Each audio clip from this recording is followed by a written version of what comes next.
Shalom, selamat malam Bapak Ibu Saudara yang dikasihi Tuhan. Kembali kita dipertemukan dalam sapaan malam kita pada Selasa malam hari ini. Sebelum kita masuk di dalam pembacaan dan perenungan firman Tuhan, mari kita bersatu di dalam doa. Bapa di dalam surga, kami datang ke hadirat-Mu yang kudus, mengucap syukur untuk setiap penyertaan Tuhan di dalam kehidupan kami. Kami mengucap syukur Tuhan ketika Tuhan boleh memimpin, menyertai kami dalam aktivitas kami selama satu hari ini. Dan pada malam hari ini, Tuhan kembali mengingatkan kami untuk kami boleh ada dan mengikuti sapaan malam pada malam hari ini. Untuk itu Tuhan, kami memohon curahkan Roh Kudus-Mu ke dalam hati dan pikiran kami, agar firman Tuhan yang kami baca dan kami renungkan tidak berlalu begitu saja, tetapi mampu kami lakukan di dalam kehidupan kami sehari-hari. Berfirmanlah ya Allah, karena kami umat-Mu siap untuk mendengarkan. Amin. Pembacaan Alkitab kita pada malam hari ini tertulis dari Hagai pasalnya yang kedua, ayatnya yang ke-24. Hagai pasalnya yang kedua, ayatnya yang ke-24 yang menyatakan, pada waktu itu, demikianlah firman Tuhan semesta alam. Aku akan mengambil engkau, hai Zerubabel bin Seatil, hambaku, demikianlah firman Tuhan, dan akan menjadikan engkau seperti cincin meterai, sebab engkaulah yang kupilih. Demikianlah firman Tuhan semesta alam. Demikian pembacaan Alkitab kita. Shalom, selamat malam Bapak Ibu Saudara yang dikasihi Tuhan. Puji dan syukur kita kembali dipertemukan dalam sapaan malam pada malam hari ini. Bapak Ibu yang dikasihi Tuhan, kadang kita sebagai manusia akan merasa malu, merasa ciut perasaannya ketika kita diperhadapkan dengan kondisi yang tidak bersahabat. Misalnya saja, kita diperhadapkan dengan situasi kondisi kita tidak dapat melakukan ibadah karena adanya penolakan dari lingkungan sekitar. Dan tentunya ini sering kita temukan dalam kehidupan kita berbangsa dan bernegara. Hambatan terhadap pemberitaan firman Tuhan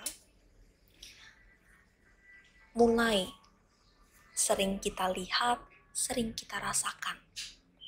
Izin pembangunan tempat ibadah pun semakin susah untuk kita dapatkan. Ataupun contoh lainnya, ketika dalam kehidupan pelayanan kita saat ini, karena adanya situasi pandemi COVID-19, adanya batasan usia. Baik orang-orang yang mau datang ke gereja ataupun para majelis yang akan bertugas. Semua itu dikarenakan adanya situasi dan kondisi tertentu yang saat ini adalah pandemi COVID-19, sehingga tidak bisa orang yang berusia di bawah 15 tahun ataupun di atas 50 tahun ataupun 55 tahun dapat pergi ke gereja, dapat melayani. Lalu bagaimana tanggapan kita sebagai manusia dan sebagai umat Kristen?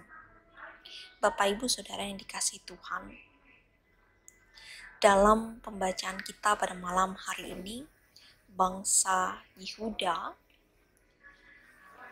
pernah mengalami adanya penolakan ketika mereka membangun bait suci. Mereka diperhadapkan dengan berbagai hambatan. Namun, Allah memiliki rencana atas Yehuda dan dia berkuasa untuk melaksanakan rencana tersebut. Kuasa Allah tidak bergantung pada kemauan dan kemampuan manusia.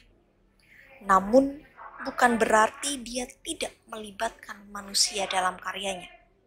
Dia memilih Zerubabel untuk memainkan peranan penting dalam rancangannya, sama seperti pembacaan Alkitab kita pada malam hari ini.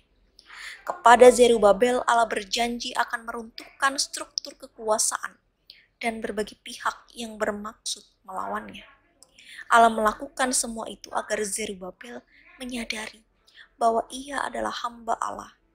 Dan di bagian terakhir, kitab Hagai mengajarkan bahwa situasi dunia yang mengerikan, musuh yang menghadang, atau semangat yang patah bukanlah alasan bagi kita untuk menolak panggilan Allah.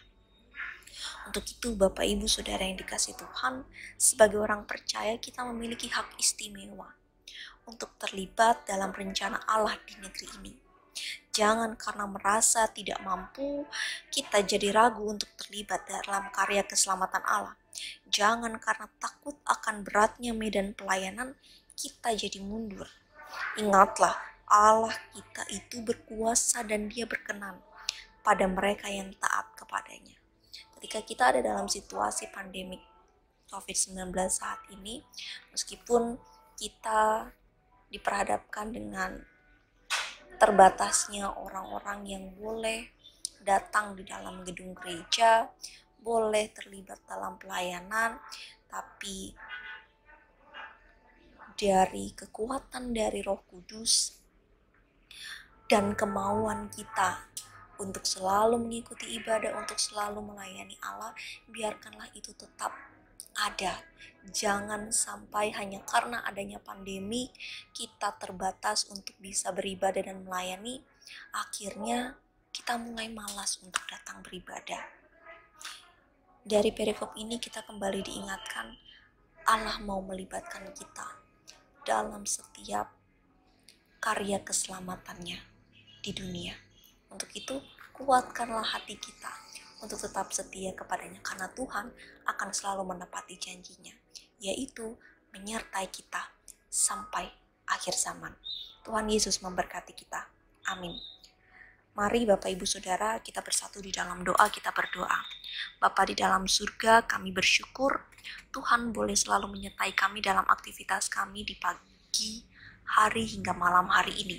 Dan pada malam hari ini Tuhan, kami bersyukur Tuhan kembali mengingatkan kami untuk tetap menguatkan hati kami bahwa Tuhan akan selalu menyertai kami, Tuhan akan selalu melibatkan kami dalam karya keselamatan-Mu, dan untuk itu mampukan kami untuk boleh terus menerima panggilan Tuhan untuk menjalankan tugas dan tanggung jawab kami di dunia. Malam hari ini Bapa, kami bersatu hati mendoakan saudara-saudara kami yang saat ini dalam pergumulan. Tuhan menguatkan mereka. Saudara-saudara kami yang saat ini dalam kelemahan tubuh, Tuhan juga mau menguatkan mereka, memulihkan mereka. Dan kami pun berdoa Bapa untuk keluarga yang pada hari ini Engkau telah memanggil orang yang mereka kasihi.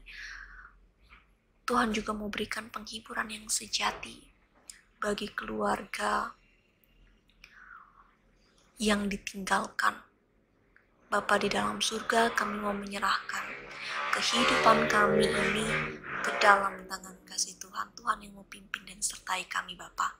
Ini doa syukur dan harapan kami Bapa, di dalam nama Anak-Mu Yesus Kristus, Tuhan dan Juru Selamat kami berdoa. Amin. Demikian sapaan malam kita pada malam hari ini. Tetap jaga kesehatan Bapak Ibu Saudara. Tetap terapkan protokol kesehatan dengan baik. Tuhan Yesus memberkati kita.